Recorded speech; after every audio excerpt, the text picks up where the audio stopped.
I'm going to do my best to answer this question that comes up all the time. What's the difference between a pond and a swimming pond / swim pond? So I'm going to do my best to explain it. I'm going to talk a little bit about how the systems work and why they're important and what they do, and all the differences between what we do and what other companies do, what other traditional swimming ponds are considered. So the reason I thought this video would be really important to make is there's been a lot of local, small, one-man bands started up going, we're swimming pond installers. And basically what they're doing is digging out a hole, putting a liner in, putting some gravel in, fitting an air pump and going, hey, it's a swimming pond. And obviously there is no real authority other than maybe me and some others who've been doing this a long time, you know, to really say this is a swimming pond or that's a swimming pond or that's actually just a pond. So I thought I'd take you back to when I first started doing this, what my initial thoughts were.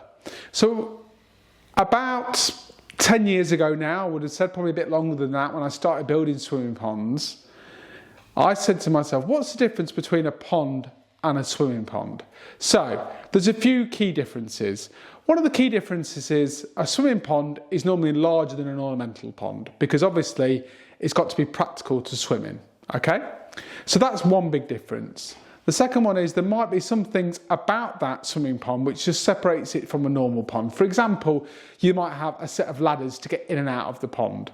Well, of course, that's not necessarily something you'd have on a wildlife pond, so that's another difference. And then here's the big one. Here's for me the real definition.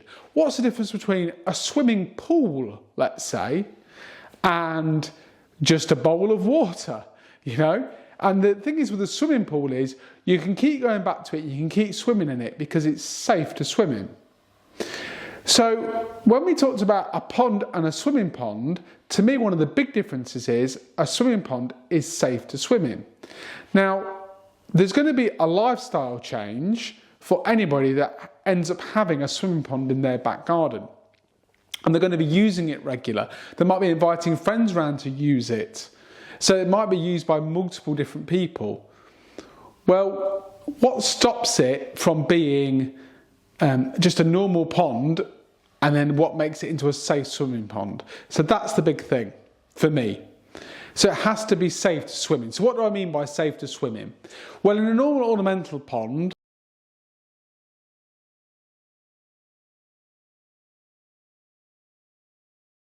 even if it's filtered, chances are you've probably got mains electrical equipment in the pond, so a mains electric pump. And because of that, there is, in theory, the possibility that if you damage that wire in any way and you're near it, it could potentially be quite painful or you could possibly die.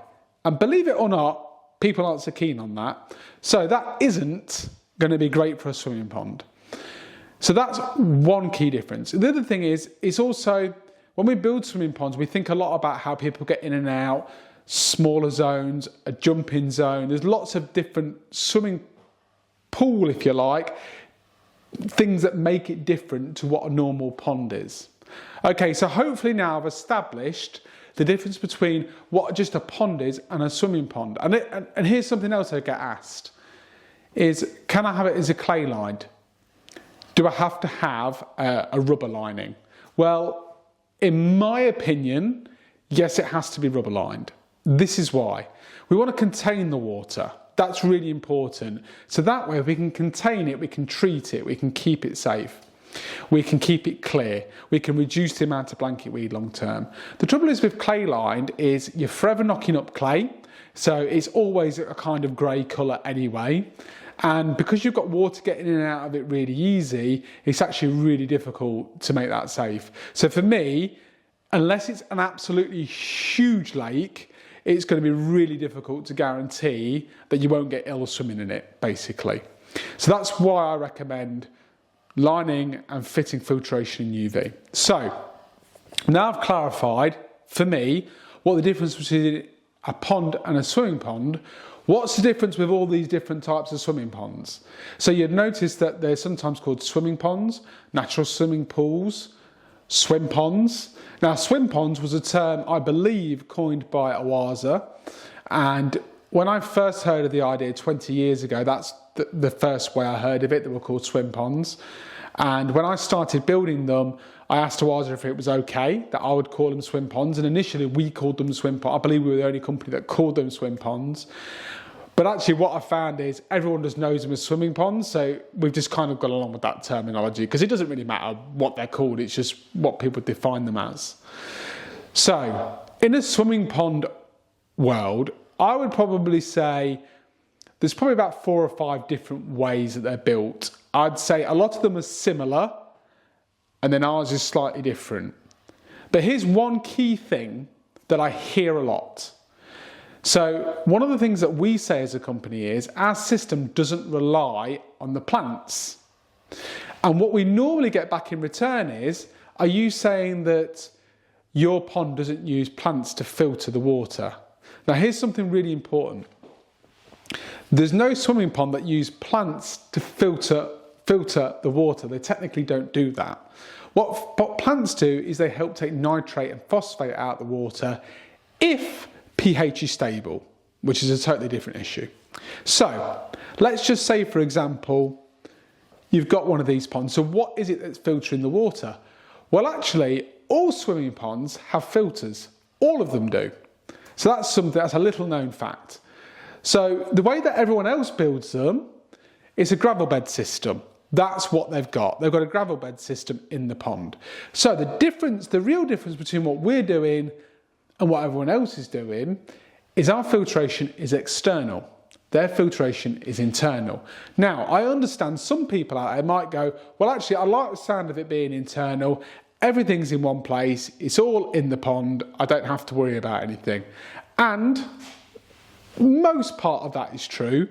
The only slight issue you come up with is A, if it's not functioning correctly, and B, the long-termness of it. And I think that's the biggest problem with the way swimming ponds are built, is that they don't think about the long term. Now, ours very much is thought about with the long term. Now, I'm going to do my best to draw on here. Now, when I say I'm bad at drawing, that's a disservice to being bad at drawing, okay? If I was to say my 6-year-old twin's are better at drawing than me, that would be fairly accurate, but I'll do my best, okay? So I'm going to try and draw a cross-section of what I consider most swimming ponds to be built like. So a lot of them will have a rectangle section, and then they'll go up like this, a big V. They'll generally block this off somehow. So they might build a wall, might be sandbags. Sometimes instead of a V, it's actually more like that, and it comes down and then goes up. And then what they do is they fill this with gravel. Now, there is a person that does a DIY system, which involves fitting an air line in and fitting an air pump in, but essentially it's just a gravel bed system, which is generally what most of them are that build swimming ponds. What happens is they've got lots of gravel in here, the water's thrown through the gravel, and basically it's almost like thinning the water, and also there's phosphate reducing properties in the gravel. Now, depending on who you would get to build it determines how good that is. So I'm going to name check somebody else that builds swimming ponds, because I know Tim, and I know he won't mind me saying, that if I was going to have one built, done this way, I'd have it done by Garden Art, because I think Garden Art are the best company at doing it. And the reason why I think they're the best company at doing it is because they don't just put gravel in them, they actually do it properly. And I know exactly how they do it. I don't know whether it's common knowledge, so I don't need to talk too in depth about how they do it. But they do actually think through exactly how they're going to filter the water using this big gravel bed system that they put in. And they do it effectively. They've done it for many years. They've done it for 20 years, and he's one of the pioneers. And I was lucky enough to meet Tim recently. We got on great, and we've got very different ideologies in how we build our swimming ponds, but I can respect what they do. And that's, so it's not just, so they build it, I would say they build it differently to how everyone else does it. Then you've got how everyone else does it, which is just with gravel. And I think that the biggest issues that the way everyone does it is how silt's managed. So I'm now going to draw how we do it. And again, this might be an absolutely terrible drawing. So my designer right now is probably tearing his hair out at the quality of my drawing. Okay, so this is what we would call our hybrid design. And our hybrid design, what we do is we dig the pond out in stages. That way, we don't have to have any big concrete walls in it. We do them with the square swim zone, so if people want that, we can absolutely do that. But lots of what we do is these hybrid dig outs, which is ones I'm big fans on. And what we would do is, that's your first shelf there. We would stone the front of that shelf, gravel it, and then plant it. So that's our gravel zone and our plant zone. This is how a lot of people are doing it. As you can tell, huge gravel area, huge planting area. You can see ours, virtually the same size, much bigger swimming zone. So that's one of the advantages. Now, because we have this really shallow gravel area, we don't get much collection of silt here. In fact, hardly anything. And any silt that we do get along the bottom, we tend to put a jetty in. We put a pump under the jetty at the deepest part, and that takes most of the silt out, because we're taking the silt out of the pond and running it through a filter which is external. The advantage of that is we don't get much silt build-up on the bottom of the pond. Whereas generally how these are built is unavoidable. So they get silt build-up along the bottom here. It's just unavoidable. They can't do it any other way. Unless they were to, even if they were to fit a pump, it would just be a continuous cycle. But because we're actually taking ours out of the pond to an external filtration system, we're able to remove it. Now, one of the huge advantages of taking it to an external filtration system is that we can fit UVs on the external filtration system, which means that the water goes through the UVs and it cleans. It basically destroys everything at a DNA level, so removes anything like E. coli that gets into the pond. So I just want to go back to the reason for having a swimming pond in the first place. For me, it's a lifestyle thing. It's you want to get up in the morning, you want to go for a swim, you want to go in that cold water, you want to keep using it every single day as part of your health and fitness regime. Well, surely you want to do that in the knowledge that there is something there to protect you and to help it be clean and safe. Whereas in this, you don't have that, because they can't fit a UV on it. They shouldn't fit a UV on it.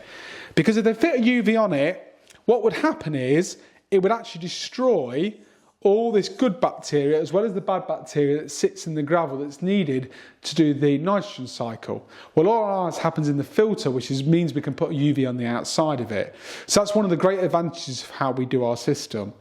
You know, I'd like to think over the years we've done, over the hundreds of builds we've now successfully done, this has had a lot of thought go into of exactly how we deliver it.